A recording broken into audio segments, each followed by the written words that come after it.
verdade é que é preciso recuar até junho de 2022 para ver preços superiores àqueles que temos neste momento nas bombas de combustível. Estamos aqui perante uma crise logística. A Europa tem-se colocado a jeito, temos andado a fechar centrais de refinação à barda e estamos muito dependentes do exterior, das exportações. Se quiséssemos ser muito práticos em termos de custos de utilização, a única solução, ou a solução que tem mais impacto na carteira dos portugueses, são os 100% elétricos, sobretudo para quem tem possibilidade de carregar em casa. Se calhar a solução de compromisso, que pode ter um impacto mais rápido, são os full hybrid. Devia ter sido o caminho escolhido para ser a solução para reduzir rapidamente as emissões que a União Europeia tanto defende. Um híbrido, um full hybrid, consegue reduzir em relação a um carro equivalente à combustão, só a combustão, consegue reduzir os consumos à volta de 30%.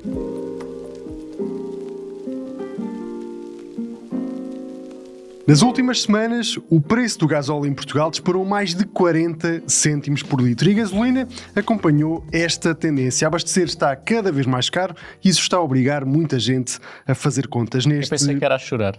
Está a obrigar muitas pessoas a chorar. Choramos enquanto fazemos as contas. Neste episódio do Autorádio, um podcast da Razão Automóvel com o apoio do piscapisca.pt, vamos falar precisamente disso e vamos olhar para 6 híbridos que prometem consumos muito baixos, sem necessidade de carregar baterias. E todos custam menos de 30 mil euros. Guilherme, Fernando, muito bem-vindos. Olá. A este Autorádio. Eu há pouco estava a rir para não chorar com os preços. Não, isto é para chorar, porque estas últimas semanas foram desanimadoras, à falta de melhor palavra, porque a verdade é que é preciso recuar até junho de 2022 para ver preços superiores àqueles que temos neste momento nas bombas de combustível. Guilherme, até onde é que isto pode ir? Não sei. Sei que não tens uma bola mágica à tua frente, mas as subidas têm sido galopantes. Epá, eu se tivesse uma bola de cristal, tinha abastecido todos os recipientes lá em casa de gasolina e de gasóleo, esse bem que daqui a pouco está ao preço do ouro, ou até mais caro. Essa caneca tem água, certo? Tem água, senão já se tivesse adivinhado tinha aqui um bocadinho de gasolina. Eu gosto do cheiro, por acaso, o sabor. Provei na minha juventude várias vezes. Nunca provei.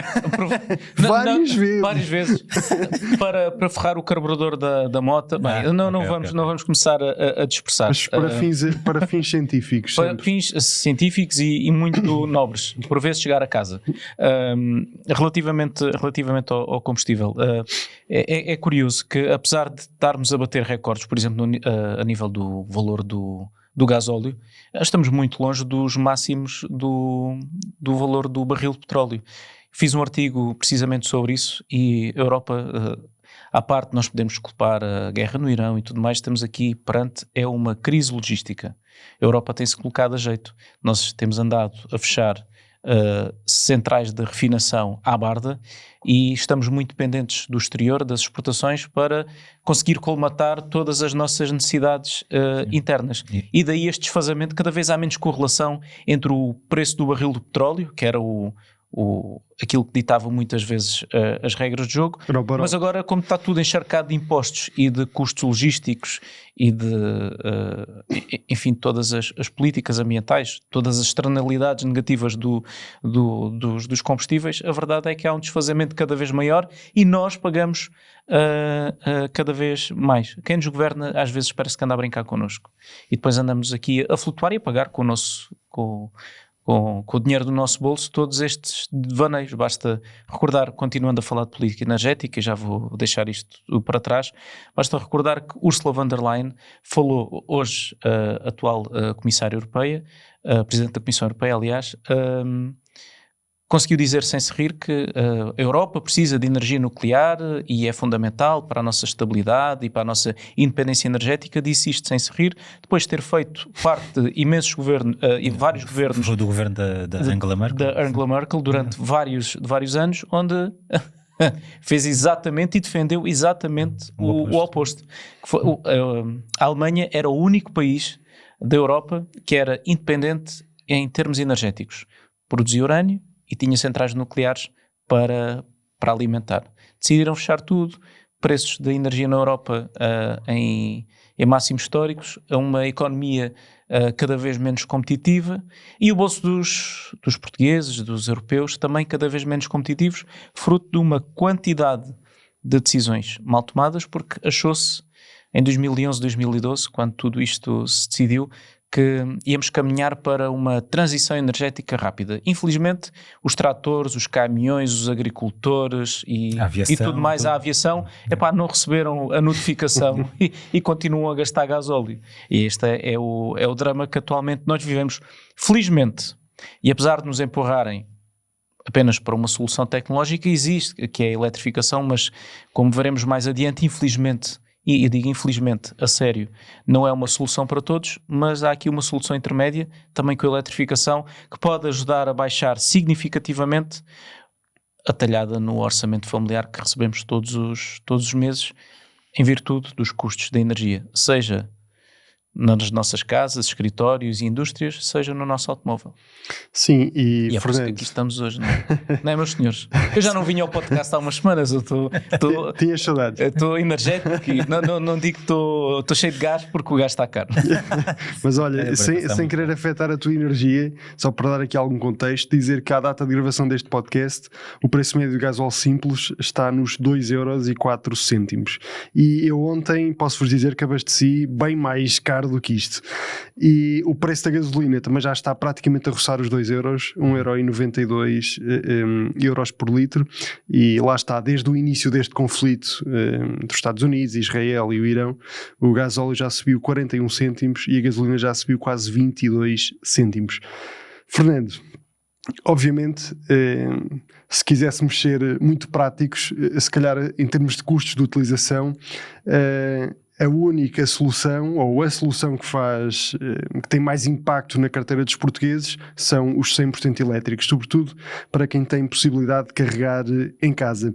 Infelizmente, essa é a realidade ainda de poucas pessoas, e a verdade é que há pessoas que também não querem, e estão no seu direito, de ter nem um 100% elétrico, nem um híbrido plug-in. Aqui, como o Guilherme disse, se calhar a solução de compromisso que pode ter um impacto mais rápido e mais profundo naquele que é o bolso dos portugueses são os full hybrid. Sem dúvida, ou seja, os híbridos completos, convencionais. Que não se carregam. Não se carregam, não é preciso ligar à tomada. Aliás, devia ter sido o caminho escolhido há muitos anos para ser a solução para reduzir rapidamente as emissões que a União Europeia tanto defende. A Toyota vem defendendo essa... A Toyota vem defendendo isso há muitos anos. Exatamente. E até já o chefe cientista fez uma... Chief Scientist Officer. Estou a confundir os termos em inglês e português. O manda-chuva da engenharia da Toyota disse que... Não, nem engenheiro, é mesmo cientista. Ele é mesmo um cientista.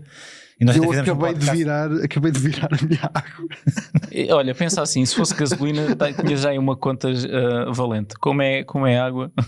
Mas as contas deles até mostravam, ou seja, que se comprássemos mais híbridos era mais... conseguiríamos reduzir muito mais depressa as emissões, porque os híbridos têm uma vantagem em relação aos elétricos, são mais baratos. A Toyota tem um gráfico, só acrescentar isto muito rápido, porque já tive a oportunidade de entrevistar esse senhor, esse cientista da Toyota, e basicamente a Toyota fez um estudo em que avaliou o impacto que os materiais usados numa bateria de um 100% elétrico poderiam ter caso fossem aplicados a híbridos plug-in e a full hybrids. E com a bateria de um carro 100% elétrico era possível fazer 6 híbridos plug-in e era também possível fazer 90 carros full hybrid.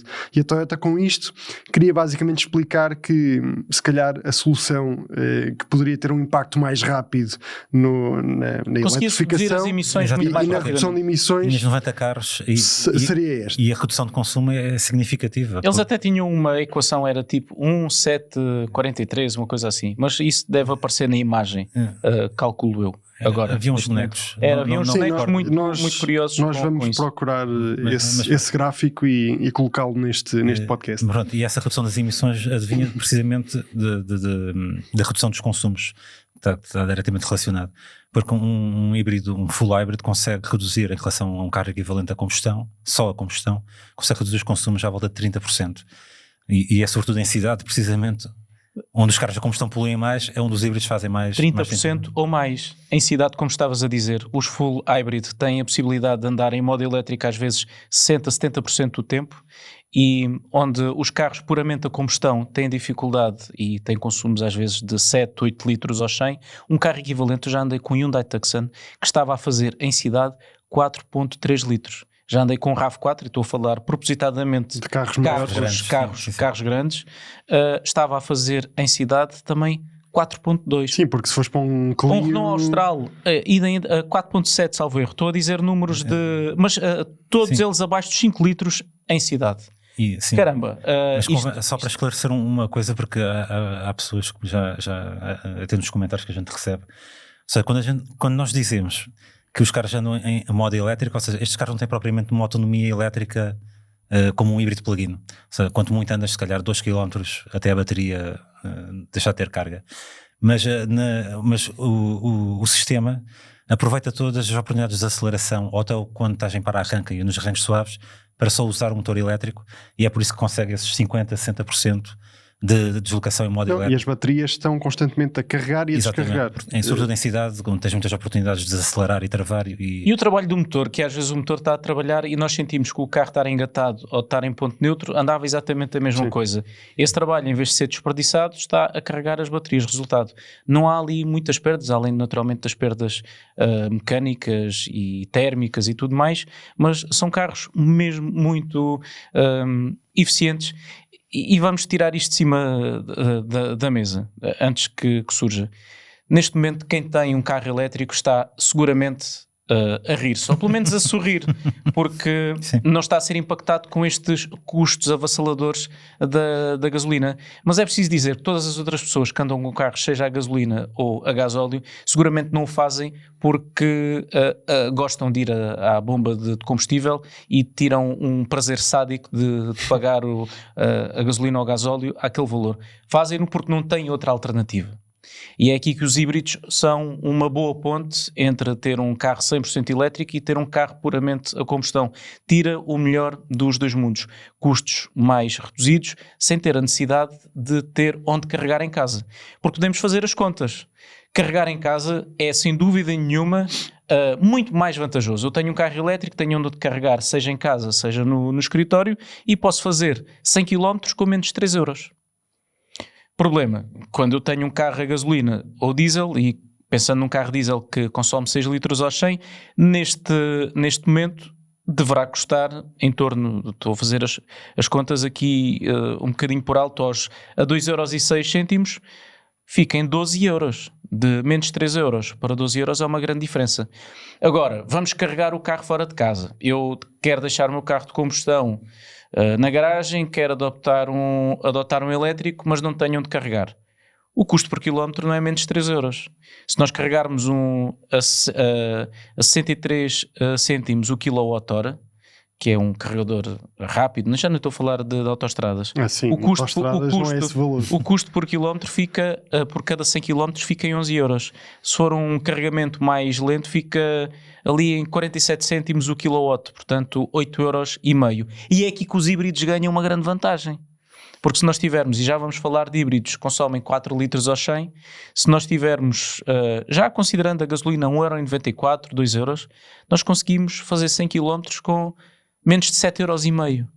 Portanto, estamos aqui a falar para quem não tem onde carregar. E sem as limitações de um elétrico. E sem as limitações do elétrico. Também podes dizer, ok, pronto, eu vou comprar, não tenho onde carregar, mas estou disposto a tirar um bocadinho do meu dia para ir carregar o carro. A sério que estás? Talvez não. Porque o tempo, sobretudo quem tem filhos. Sim, tempo é dinheiro. Tem filhos, não é tempo, dinheiro, e os tempos escasseiam, não há. Sim. não há, vou tirar ali 1 ou 2 horinhas para, em vez de estar a dar biberon ao miúdo, estar a dar biberon ao carro. Não, e desistes ao final de 2 semanas. Exato, é um problema. Portanto, eu admito nas primeiras semanas as pessoas façam um esforço, isto vai correr bem, eu vou conseguir. Não. Os híbridos e os híbridos plug-in são, para quem não tem hipótese onde carregar, uma excelente alternativa. Já temos híbridos por menos de 30 mil euros. Seguramente agora vamos falar dos carros. A seguir temos de falar do tema da fiscalidade, porque nós estamos soterrados. Quem tem um carro elétrico tem vários benefícios fiscais. Quem tem um carro com motor de combustão, epá, tem sempre o bolso aberto E para todo o infelizmente, tipo de taxas, impostos e infelizmente nestes 6 carros híbridos que nós escolhemos, existem aqui alguns modelos que chocaram de frente com a fiscalidade portuguesa. a fundo. A fundo. E por isso mesmo é que não tem preços mais competitivos. E o primeiro exemplo, Guilherme, tu andaste recentemente com este carro, é logo um exemplo muito claro disto. O Toyota Aygo X, que nesta nova geração passou de ter um motor com 1 litro para ter um motor com 1,5 litro. Isso obviamente fez com que o carro ficasse bastante mais caro no nosso mercado. Aquilo na verdade é um Toyota Yaris desculpa. curto. Não Toyota Yaris curto. Aquilo na verdade é um Toyota Yaris encurtado. Ali a parte da frente tem toda a cadeia cinemática. Sim, pegaram no motor de um carro do segmento B e colocaram no segmento A. Já sabíamos que o carro ia encarecer. O valor que custava um Aygo X há 7 ou 8 anos hoje é impensável. Sim. Só que em Portugal é tudo caríssimo. O mesmo carro, um Toyota Aygo X em Portugal, custa sempre mais 3.000 euros do que em Espanha, 3 a 4.000 euros. Fruto do quê? Da fiscalidade. Sim, Como agora tem um motor de gente rica, que é um motor 1.5, segundo a nossa fiscalidade, Exato. quem tem um motor 1.5, tem de ser ali tributado à série em mais de 2.000 euros, somando o ISV e o IVA. Porque tem um carro de gente. Agora, se isto faz sentido?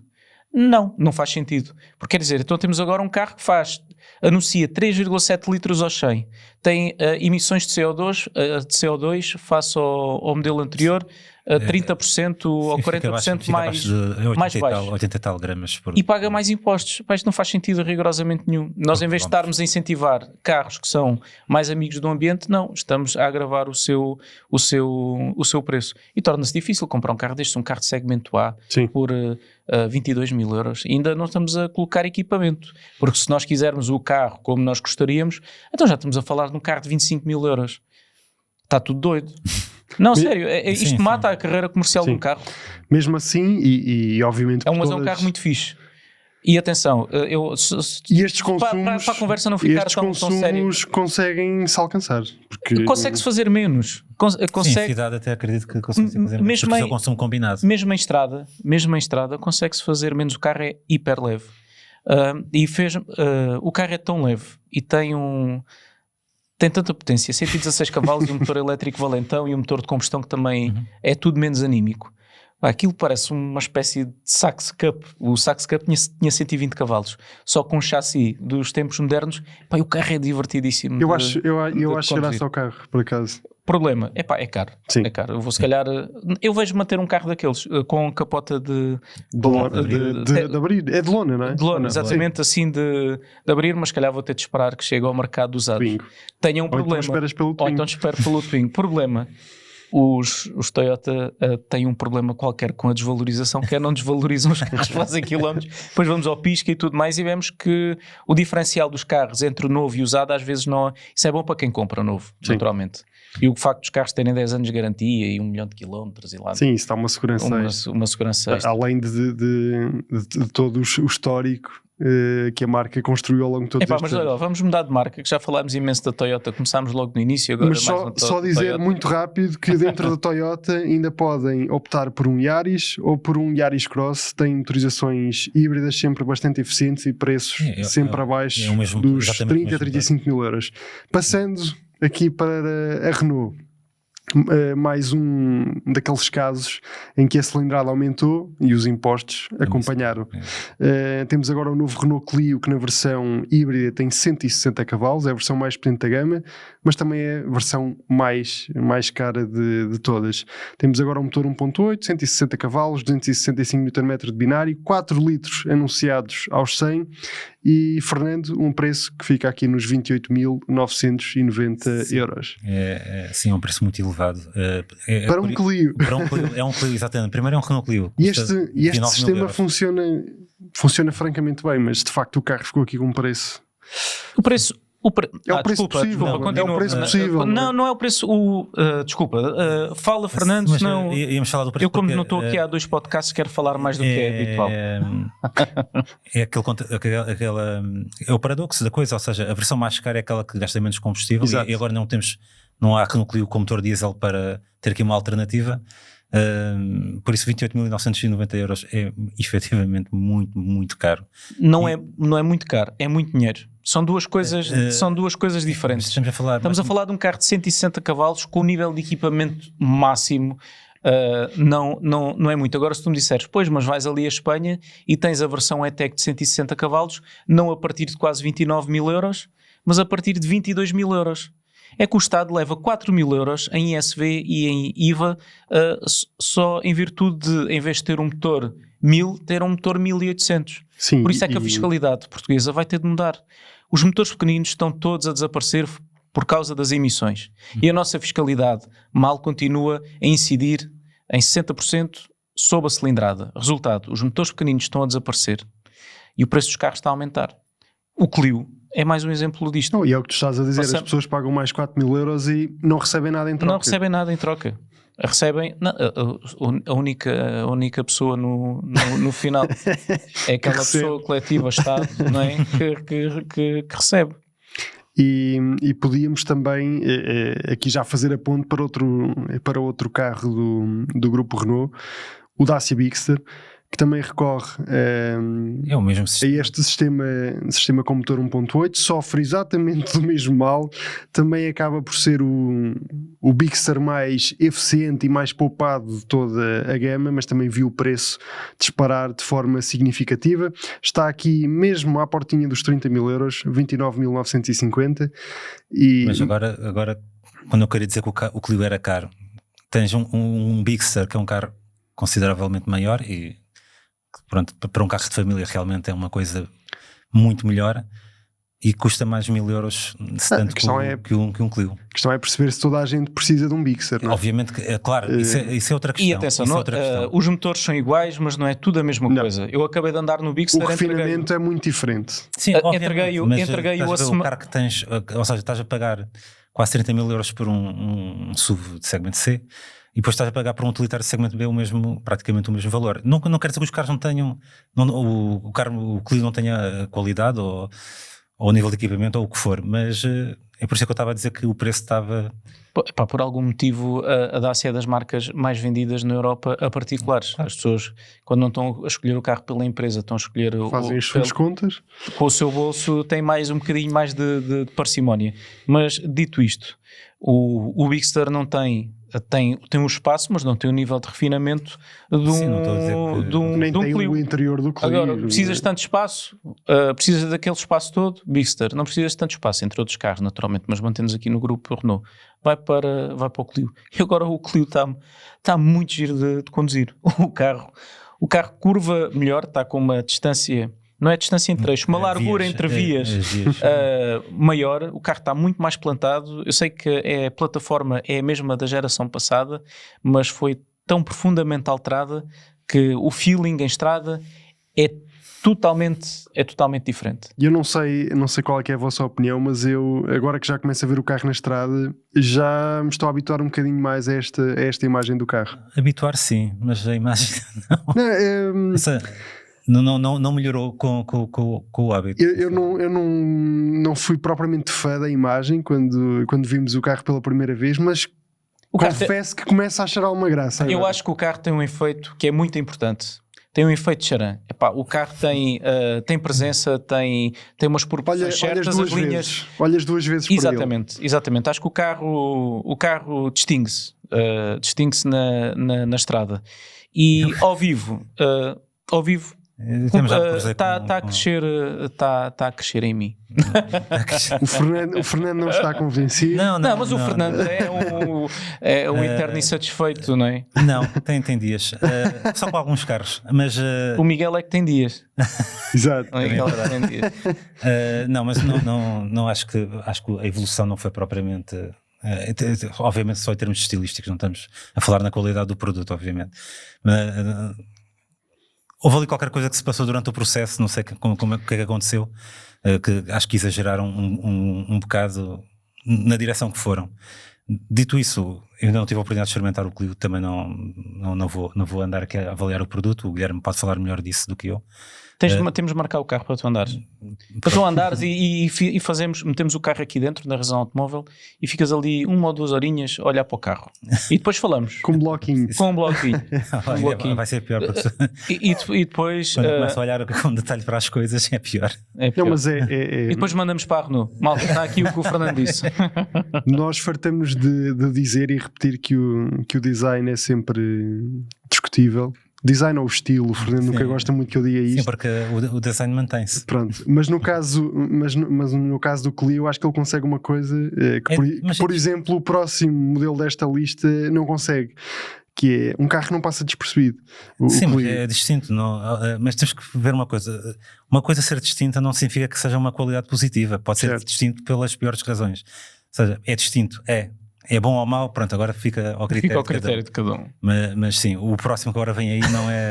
Estragaste a minha ponte, Fernando. Não, mas vai, agarra agora, vai. Avançando para o MG3, que acaba de certa maneira por ser aqui um rival direto do Clio. Também é uma das propostas interessantes deste segmento. Tem um preço canhão, não há outra maneira de dizer. Começa nos 22.800 euros. É um excelente preço face à concorrência. Eu já conduzi o carro, creio que o Guilherme também. Também já o conduzi. É um carro que eu achei honestamente bastante eficiente. É relativamente fácil fazer bons consumos com este modelo. Ele junta aqui um motor a gasolina com 1.5 litros a um motor elétrico. Curiosamente até é mais potente. O motor elétrico tem 136 cavalos. A potência total combinada também é uma das maiores deste segmento, 195 cavalos. Eu estou-me a rir, eu já explico porquê. Posso explicar já? Não parece que é esta potência toda. Não, estes 195 cavalos há de ser ali um momento em que o pico do motor de combustão e o pico do motor elétrico se juntam ali por breves instantes. O carro não se sente que tem 195 cavalos. Sim. Atenção, também não estou a dizer que se sente submotorizado, mas eu sei o que é um carro com 195 cavalos e não é aquilo. Dito isto, é um motor muito eficiente, muito agradável, e eu quando comecei a olhar 195 cavalos, caixa de 3 velocidades, sim, aquilo tem uma caixa de isto 3, é tudo muito estranho, esquisita. Mas na prática funciona mal. O carro despacha-se bem, não parece que tem 195 cavalos, mas despacha-se muito bem, tem um preço muito convidativo, consegui fazer consumos muito próximos destes 4,4 litros anunciado, e tem, como tu dizias no início da introdução ao MG3, um preço em torno dos 23 mil euros, com muito equipamento. Onde é que o carro peca? Quanto a mim, isto é uma espécie de guia de compra para as pessoas irem alertadas antes de... Alertadas não... conscientes do que vão encontrar um produto sólido, mas não com o nível de acabamento de alguns dos carros que nós acabámos de mencionar, com mais equipamento em algumas vertentes e com acho que é aqui onde o carro peca mais. Com um design que parece não é datado, há 15 anos esta parte, também, muito anónimo, mas é o preço da racionalidade. Sim. É o preço da racionalidade, porque não podes ter tudo. A seguir, um clássico da eficiência, Fernando. Sim. Um carro que também não tem um preço propriamente competitivo, já há muitos anos que não tem. Já há muitos anos que não tem, exatamente. Mas continua a ser, pelo menos para mim, um carro que eu confesso que acho alguma graça. Sim, isto para, olha, a procura de espaço, um bom mix de espaço e dimensões externas compactas, é o Honda Jazz, que já esta geração é exclusivamente híbrida. É muito caro, eu também acho que é muito caro para o carro que é, sinceramente. São 29.500 euros, mas consegue-se consumos muito baixos. Eu já testei esse carro e estes 4,5 litros são perfeitamente atingíveis, sobretudo em condução urbana, e tem uma particularidade engraçada. Se tu acelerares a fundo no carro, isto não é muito eficiente, ele finge que põe mudanças. Apesar de não ter um sistema, não tem patilhas, não tem nada, mas o motor faz...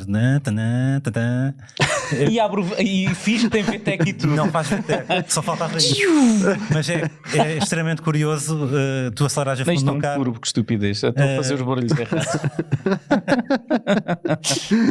Nós pomos um efeito. É um detalhe curioso, um pormenor curioso do carro, mas de resto tem todas aquelas... É um carro sólido, bem construído. É um Honda. É um Honda, exatamente. E depois, se não mesmo que não tenhas muitos sítios muito grandes para estacionar, este carro tem espaço para tudo e mais alguma coisa. Podes viver lá dentro, nem precisas de estacionar. Tem O carro, os bancos mágicos. Tem os bancos mágicos. É daquelas soluções que eu penso assim, mas porque é que mais ninguém pega nisto e começa a fazer? O calcanhar em Portugal, o calcanhar daqueles da Honda é sem dúvida nenhuma o preço dos carros, em parte fruto da fiscalidade. Nós temos o Honda Civic que está a ser completamente aniquilado pela nossa fiscalidade. O Honda Jazz é um excelente carro. Aliás, falando dos usados, e o patrocinador deste Autorádio é o Pisca Pisca, passem por lá. Porque seja da primeira geração à mais recente geração, todos os carros têm em comum duas coisas: espaço e fiabilidade. Há versões que não são assim muito giras de se ver. Eu gosto muito da primeira e da segunda geração. Eu sou fã da segunda. E é curioso que, apesar de ser um carro que foi pensado, talhado para ser espaçoso por dentro, há imensa malta a pegar nos carros e a transformar aquilo em carros de track day. E com swaps. E com swaps. Agora vou meter um K20 aqui. Exatamente. Inclusivamente eu tenho um amigo de uma oficina que é a Arte Mecânica, que está neste momento a fazer um Honda Jazz de segunda geração com tração às 4 rodas e com K20, e disse que quando o carro estiver terminado, e o projeto é ongoing, ele não costuma demorar muito a fazer os carros, vou ao Estoril testar o primeiro, vai ser giro. E vais gravar. Vou gravar. E estou mortinho para apanhar um incauto Porsche 911 GT3 ou uma coisa assim e passar no Honda Jazz. Até vou meter uma cadeirinha de bebê, sem bebê naturalmente lá dentro, só para enaltecer ainda mais. Foste acabado de ser aviado por um carro familiar. Ver o Jazz no retrovisor poderá ser... a fazer sinais. Sai da frente. Não vais a gastar pouca gasolina. Não vou. Mas aí para casa depois... Mas não vamos falar de gasolina e nem do preço da gasolina. É o motivo deste podcast. E olhem, para acabar esta lista dos 6 modelos, escolhemos o Nissan Juke. Um carro também que já tem muitas provas dadas. Acho que já todos o conduzimos aqui. Só conduzi por acaso a versão a gasolina, a híbrida por acaso nunca conduzi. 29.200 euros preço de entrada, também fica, tal como todos os carros desta lista, fica abaixo dos 5 litros. E é um carro que também que eu acho que melhorou bastante nesta última atualização que recebeu, que foi em 2024, sobretudo ao nível do interior. O Juke, olha, estávamos há pouco a falar do Clio, que tem um design polarizador. Aqui não há nada mais polarizador do que o Juke, apesar dele... Só o Juke de primeira geração. Só o Juke de primeira geração. Foi um carro que inaugurou este segmento. Por aí está tudo dito. Tem sabido adaptar-se aos tempos, está maior, está mais maduro, já não é tão irreverente como na primeira geração. Eu até lamento um pouco essa perda de irreverência. Mas no final do dia é necessário pagar contas e uma concorrência cada vez mais forte não se pode... Mas o primeiro jogo pagou contas.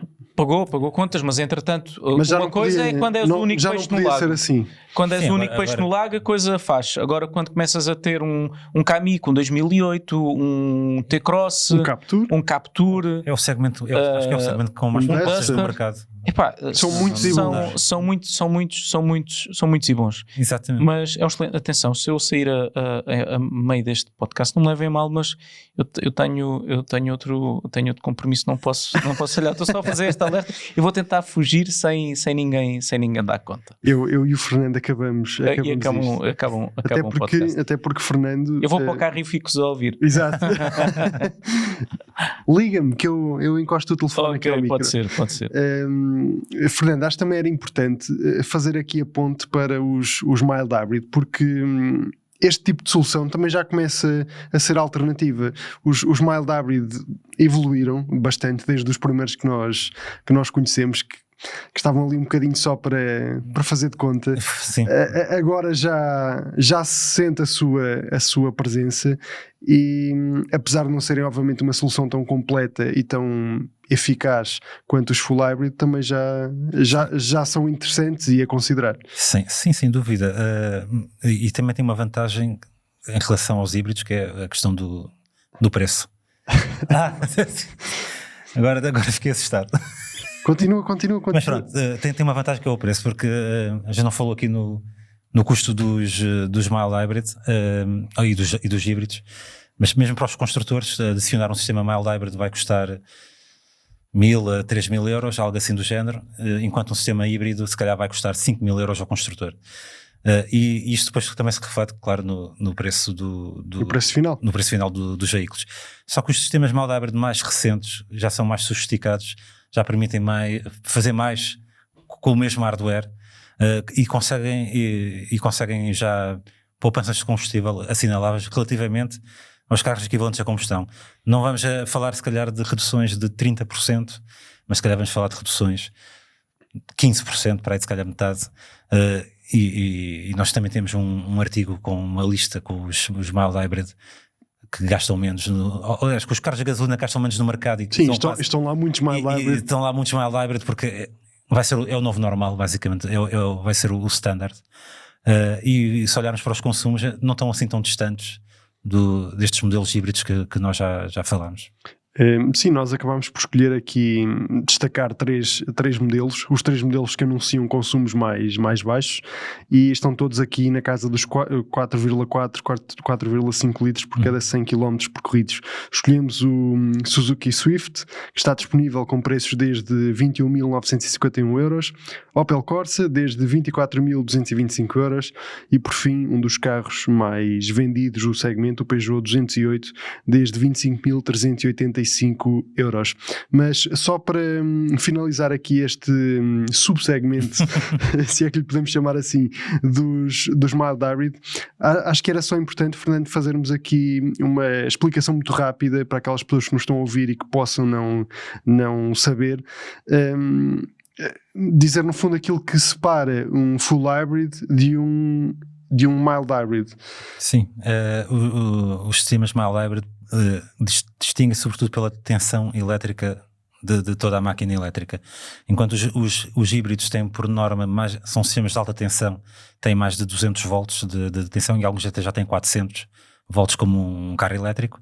Os mild hybrid são de baixa tensão e só vão até 48 volts, é por isso que limita bastante o que eles conseguem, o impacto deles na redução dos consumos. E estes sistemas mild hybrid permite, ou seja, por um lado tomam o lugar do alternador e do motor de arranque e permitem retirar do motor de combustão aquelas tarefas como alimentar os sistemas auxiliares, por exemplo o ar-condicionado e outras coisas assim do género. Também tem todas as funcionalidades de recuperação de travagem, de energia na aceleração ou na travagem. Podem dar um boostzinho enquanto carregas a fundo no pedal. Tudo o que são manobras também. Tudo o que são manobras. Alguns sistemas mais avançados já permite isso, ou seja, quando engrenas a marcha atrás já é o motor elétrico apenas que está a servir para fazer marcha a ré. Ou se fores muito gentil com o acelerador, também permite andar só com o motor elétrico. E mesmo em autoestrada, e com estes sistemas por norma estão associados a caixas automáticas também. Mesmo em autoestrada que vais a 120 a hora, ele pode desligar simplesmente o motor de combustão e ser um motor elétrico com os seus magros 20 ou 25 cavalos, que é o que estes sistemas na maior parte das vezes têm, conseguem manter o ritmo durante, sei lá, algumas centenas de metros, o que é curioso. Dito isto, temos que falar aqui uma nota para o Suzuki Swift. Não é porque eu tenho um Suzuki Swift, mas o Suzuki Swift mas o teu não é híbrido. O meu não é híbrido, longe disso. O meu é puro a gasolina, talvez até demais. gosta de um copo. Mas o Suzuki Swift tem uma particularidade, porque o sistema mild hybrid deste carro é o mais básico de todos, que é um sistema de apenas 12 volts.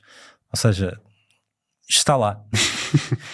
E este carro consegue os consumos mais baixos do mercado em termos de carros a gasolina, dentro dos carros de gasolina e mild hybrid, excluindo os híbridos, que eu sei que isto gera muita confusão às vezes. E consegue tudo, sobretudo, à conta de duas características. Tem um motor muito eficiente, um motor a gasolina 1200, muito eficiente, não anda muito, tem 3 cavalos, se não estou em erro. E também tem uma característica: o Suzuki Swift é atualmente o carro mais leve do mercado. E isto é algo que a gente se esquece, e a eletrificação está a tornar os carros excessivamente obesos. Pesados. Pois, pesados. E no final do dia, seja elétrico, híbrido, puramente a combustão, o peso está lá e é preciso puxá-lo. Exatamente, o peso tem um peso e tens que vencer a inércia, sempre vencer a inércia. O Suzuki Swift consegue faz isso melhor porque é mais leve. É inclusivamente mais leve, apesar do Suzuki Swift não ser um carro muito grande.